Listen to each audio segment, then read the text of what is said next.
Et puis la Somalie, le gouvernement somalien et les Nations Unies cherchent à obtenir plus d'1 milliard de dollars pour faire face aux criquets pèlerins qui continuent de faire des ravages dans la plupart des régions du pays. Reportage. L'Organisation des Nations Unies pour l'alimentation et l'agriculture a averti que les faibles précipitations, les inondations et les criquets pèlerins contribuent à l'extrême insécurité alimentaire en Somalie. Jusqu'à 2,6 millions de personnes ont été affectées et la situation devrait s'aggraver au milieu de cette année. Youssouf Hadji chasse les criquets qui ont envahi sa ferme dans le centre de la Somalie.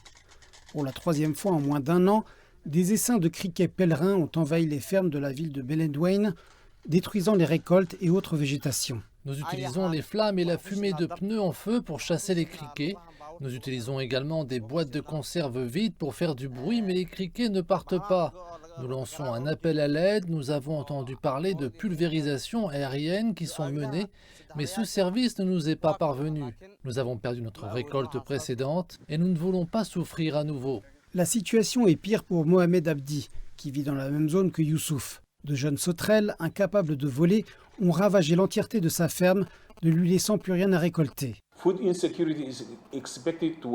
L'insécurité alimentaire devrait s'aggraver sous l'effet d'inondations localisées, de précipitations inférieures à la moyenne et d'une aggravation de l'infestation de criquets pèlerins. On estime que 2,7 millions de personnes devraient être confrontées à des niveaux de crise ou d'urgence en matière d'insécurité alimentaire d'ici la mi-2021. Le gouvernement fédéral et les Nations Unies ont lancé un appel à plus d'1 milliard de dollars d'aide humanitaire, alors qu'une crise liée au climat continue de toucher des millions de personnes dans tout le pays. Le plan de réponse humanitaire de 2021 vise à assister 4 millions de personnes avec de l'aide humanitaire, parmi lesquelles les déplacés internes, les réfugiés et les rapatriés. Le plan nécessite 1,09 milliard de dollars, une légère augmentation par rapport aux milliards 10 millions de dollars demandés en 2020.